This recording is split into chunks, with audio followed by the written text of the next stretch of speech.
You are saying that you have writer's block and it is stopping you from writing your book. Writer's block is real and it can stop you if you let it. But you can also overcome writer's block.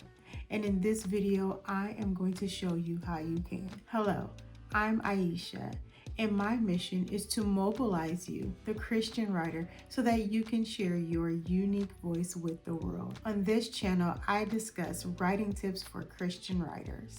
Before we get started, I just wanted to mention that if you are serious about getting started in writing your book, I have a free 5-day bootcamp and you can join it using my link in the description box. Okay, so let me share some points with you that will help you overcome writer's block today. And again, let me acknowledge, I do understand that we can be blocked. I do understand that writer's block is real. Whether you are trying to write fiction or you're trying to write to encourage others, there are reasons that we get blocked. The block that I want to talk about today is not having a plan. I've said in many of my videos that writing is not about motivation. It's not about waiting until the great ideas come. It's not about getting inspired. You already know that God has placed these words in your heart and you are just trying to find out, how do you get to them? You have to find out how you reach for those words that you know He has placed in your heart. The way that we do that is by having a plan and then working on that plan consistently. I'm not saying that you have to spend hours at your computer or that you have to write every day from sunup to sundown. I'm just saying that if you have a plan that works around your schedule, that works around your family, you can move past, you can overcome writer's block. So I want you to think about 30 days. It doesn't have to start at the beginning of a month. It doesn't have to start at the beginning of a week.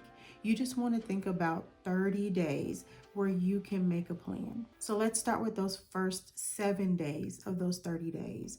Give yourself time to brainstorm. Give yourself time to make a mind map or create a list that you will use to help you continue to write once you get started.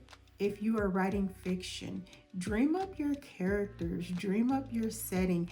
Think about all the things that will go into your book. You're going to be writing a lot of words, and you want to think about how you can bring your character to life or how you can bring this setting, all of those things that go into fiction. So give yourself 7 days where you can just brainstorm. And maybe you're not writing fiction. Maybe you're writing something that is inspirational or encouraging. Maybe you're creating a journal. You want to think about all those ways that you can inspire, you can encourage others. Think about the scripture that you're going to use. But give yourself 7 days of those 30 days to get those ideas out of your mind and to actually try to generate new ideas. And then day 8 to 15, that gives you another 8 days. So then you're going to think about, what patterns do you see in those brainstorms? What is something that you can outline and think about more in detail? You want to give yourself time to actually try to figure out an outline. What are you going to write in the beginning? What are you going to write in the middle? What are you going to write at the end?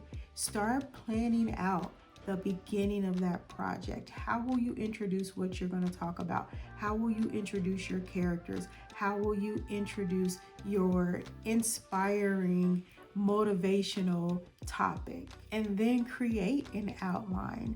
Make the outline so that you can follow it for the next 15 days. And of course, don't forget what is going to be the most fun to create, because writing is about having fun.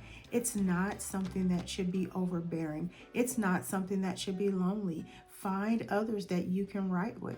And then those last 15 days, you are ready to write.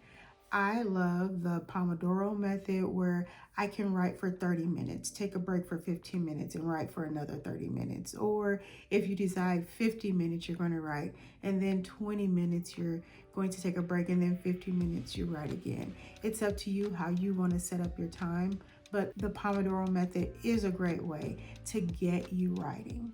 And of course, I think in every video, I tell you to have a timer. Timers are so great for keeping us on track. And of course, if you're going to do the Pomodoro method, you're going to need a timer. As you are writing, the writing process is fluid, it's flexible. You can go back to your brainstorming, you can go back to your outlining, but you want to make sure you use those so that they encourage you to keep writing. You go back to your ideas because you can always expand on those ideas. Our ideas expand the more we look at them. So go back to your ideas. Allow them to help you stay focused, to help you stay on track as you work to complete your book. And by the end of 30 days, you will have a book that is completed and ready to be edited. So here is your chance for accountability. I've just given you a 30-day writing plan.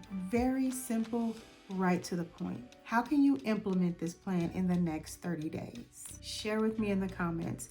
Let me know so that I can be encouraging you and praying for you. Also, I want to remind you that that 5-day boot camp, it is down in the description box. You can use the link in the description box to join the 5-day boot camp today. As always, I look forward to meeting you here.